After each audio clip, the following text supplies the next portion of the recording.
पिछले एपिसोड में हमने देखा था कि आइस फायर स्प्रिट टाइगर ने प्रेशर को और बढ़ा दिया था। अब कुछ समय बाद इस कंपटीशन में केवल सिटी के दोनों यंग मास्टर और टैन यू बच पाते हैं। सभी को लगता है कि टैन यू भी सरवाइव नहीं कर पाएगा और सिटी के दोनों यंग मास्टर में से कोई इसे क्वालिफाई करेगा। लेकिन तभी टैन यू अपनी स्पिरिचुअल पावर से आइस फायर का सामना करने लगता है, जिसे देख सब काफी हैरान होते हैं।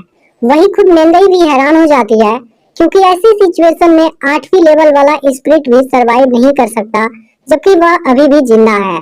इसके बाद मेंगई कंपटीशन के लास्ट स्टेज को शुरू करती है और टाइगर आइस फायर की डिफिकल्टी और भी बढ़ा देता है। अब सिटी के दोनों यंग मास्टर की हालत खराब होने लगती है, लेकिन ऐसी सिचुएशन में भी टैन यू नीचे नहीं झुकता।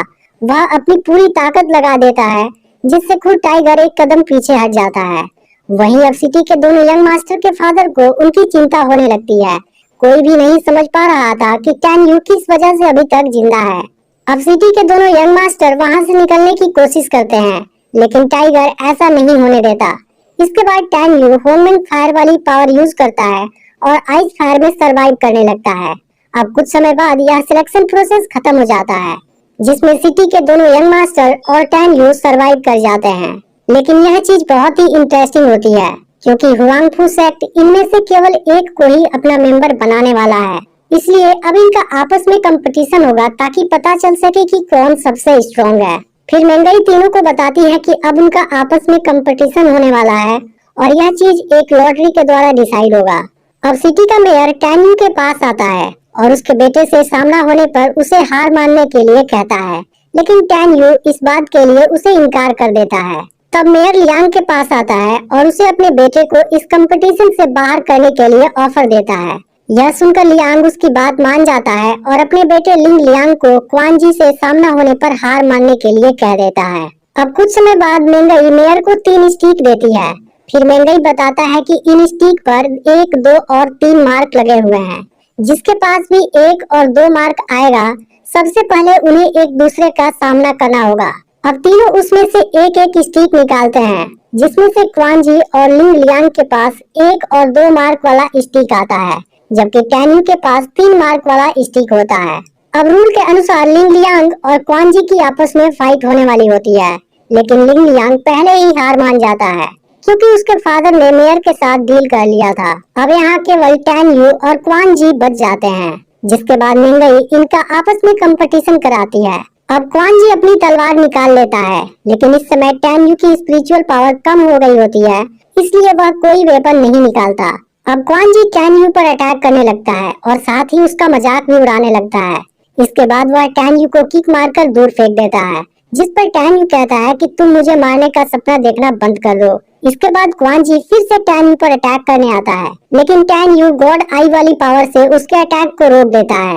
लेकिन फिर भी नीचे गिरने से पहले क्वान जी टैन यू को जख्मी कर देता है। इसके बाद क्वान जी टैन यू के अंदर अपनी तलवार घुसा देता है। तब टैन यू कहता है कि मैं जब तक ना चाहूँ मुझे कोई नहीं मार सकता, और फिर टैन यू आइस फायर से उस पर अटैक कर देता है। इसके बाद क्वान जी कुछ नहीं कर पाता और वहीं पर उसकी मौत हो जाती है।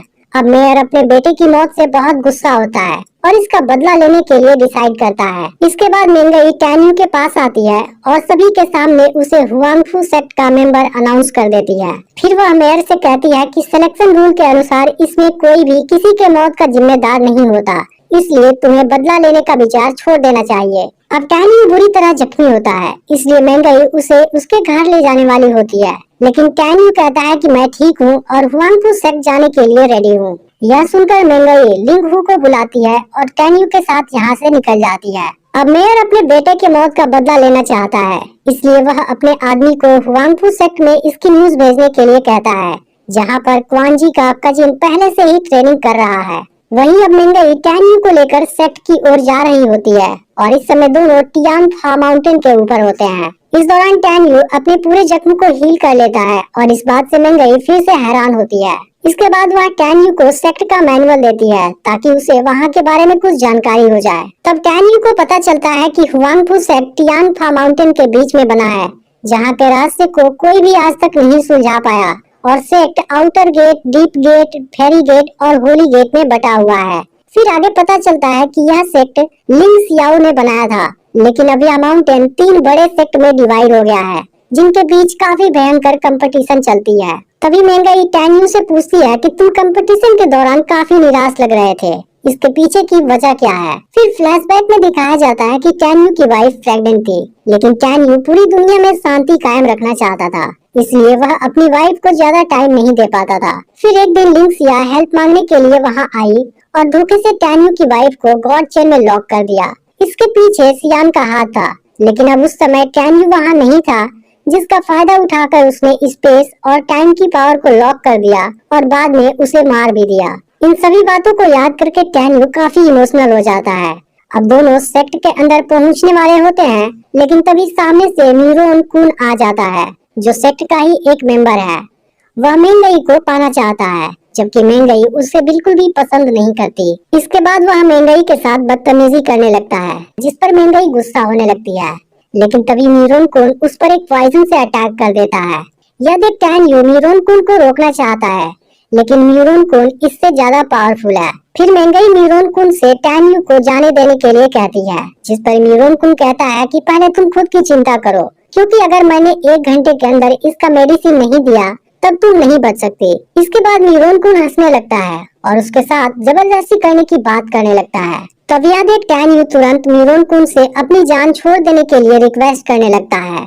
वह कहता है कि तुम मेंगई के साथ जो मर्जी वो करो, लेकिन मुझे यहाँ से जाने दो। मेरे पास ऐसी प्लेजर पिल्स है जो तुम्हारी मेडिसिन से काफी पावरफुल है। यह सुनकर न्यूरॉन कुन तुरंत उसकी बात मान जाता है। यह देख मेंगई काफी दुखी हो जाती है, क्योंकि उसे लगा था कि टैन्यू एक अच्छा इंसान है, लेकिन असल में वह भी बिल्कुल न्यूरॉन कुन के जैसा है। तभी अचानक से टैन्यू न्यूरॉन कुन को जख्मी कर देता है और मेंगई को अपने साथ लेकर वहाँ से कूद जाता है। लेकिन इस बीच न्यूरॉन कुन ने भी उसे जख्मी कर दिया होता है। यह देख मेंगई को रियलाइज हो जाता है कि उसने टैन्यू को गलत समझा था, जबकि टैन्यू ने उसकी जान बचाने के लिए खुद को खतरे में डाल दिया है। अब टैन्यू की कंडीशन खराब होने लगती है, फिर भी वह मेंगई से कहता है कि हमें कुछ नहीं होगा। वह मेंगई को समझाता है कि मैं तुम्हें नीचे तालाब में फेंकने वाला हूँ और वहाँ से तुम बाहर मत आना, नहीं तो न्यूरॉन कुन तुम्हें खोज लेगा। इसके बाद टैन्यू खुद को नीचे कर लेता है। यह देख मेंगई पूछती है कि तुम मुझे क्यों बचाना चाहते हो, इसमें तुम्हारी जान चली जाएगी। तब टैन्यू कहता है कि मुझे कुछ नहीं होगा।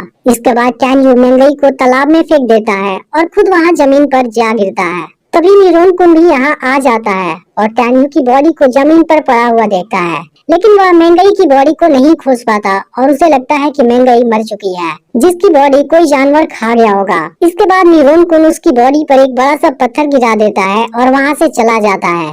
फिर मेंगई पानी से बाहर आती है, लेकिन टैन्यू उसे कहीं भी नजर नहीं आता और वह काफी परेशान हो जाती है। फिर तभी उसकी नजर पत्थर के नीचे पड़े टैन्यू की बॉडी पर जाती है और उसे मरा हुआ देख मेंगई काफी दुखी हो जाती है। लेकिन फिर वह न्यूरॉन कुन से इसका बदला लेने के लिए कहती है और वहाँ से जाने लगती है। अब इसका अगला पार्ट भी बहुत ही जल्द अपलोड होने वाला है, इसलिए चैनल को सब्सक्राइब करके नोटिफिकेशन को ऑल पर सेट कर लेना। और अगर पिछला पार्ट मिस हो गया हो तो लेफ्ट वाली वीडियो देख लेना।